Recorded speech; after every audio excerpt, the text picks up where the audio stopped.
More than half the world is one missed paycheck away from financial collapse. Not one country, not one income group, the entire world.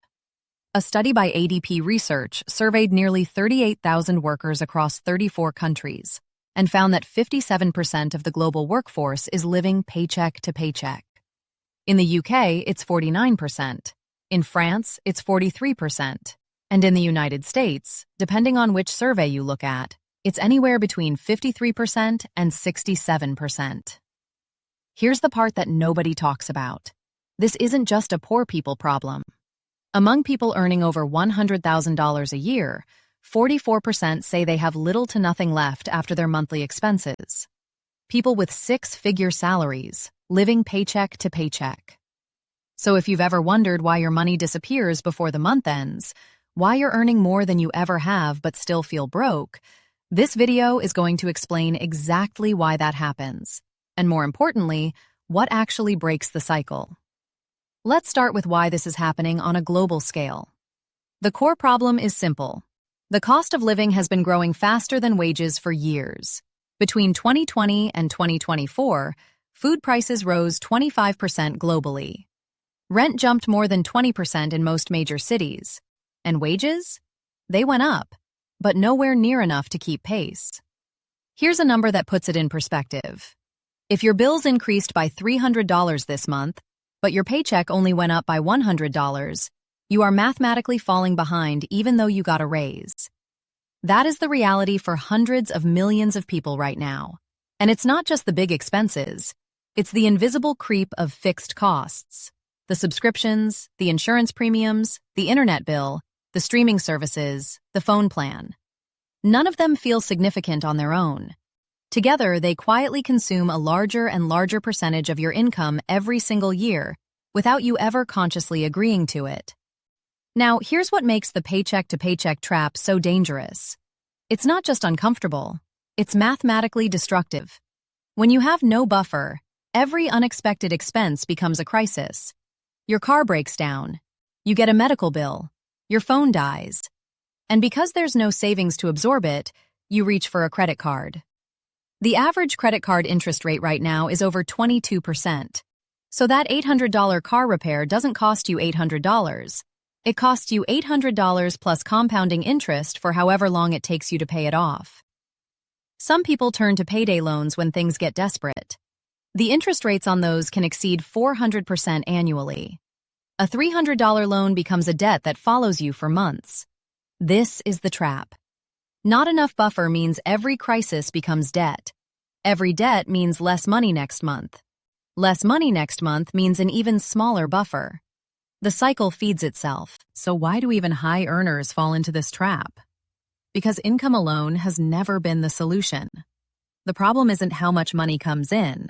The problem is the gap between what comes in and what goes out.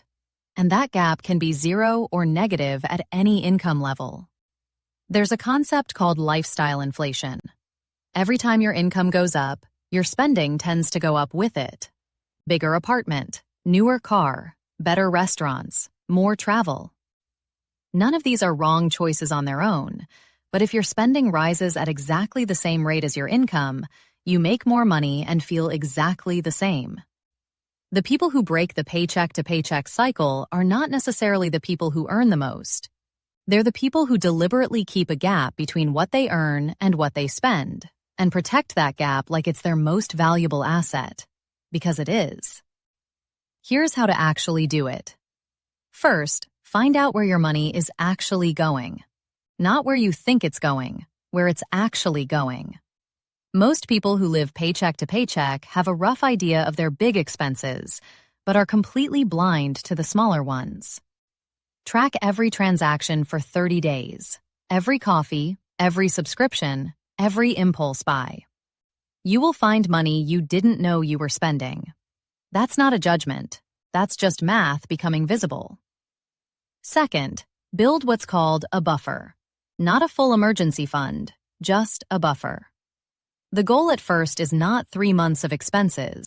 It's $500 to $1,000 sitting in a separate account that you do not touch. This single change transforms your relationship with unexpected expenses.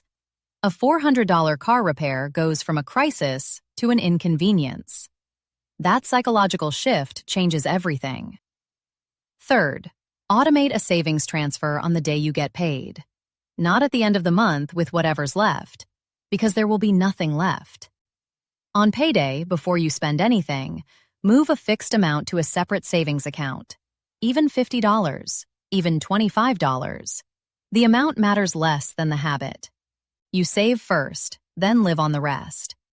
This is the single most effective change most people can make immediately. Fourth, audit your fixed costs once a year. Go through every recurring charge on your bank statement and ask, do I actually use this? And is this still the best price available? Most people are paying for subscriptions they forgot existed and insurance premiums that haven't been reviewed in years. This is not about being cheap. It's about making sure your fixed costs reflect your actual life and not the life you had 2 years ago. Fifth, separate your wants from your fixed costs and protect your fixed costs first. Housing, food, utilities, transport. These are your 4 walls. Everything else is negotiable. When money gets tight, most people cut randomly and create more anxiety.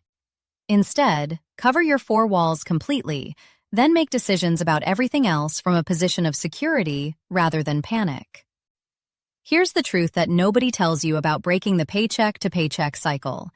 It rarely happens all at once. It happens in small, boring, consistent moves that compound over time. 1 month, you build a $200 buffer. 3 months later, it's $600. 6 months later, you handle a crisis without going into debt for the first time in years. That moment, paying for something unexpected with money you actually have, changes how you think about money permanently. You are not bad with money. Nobody taught you this.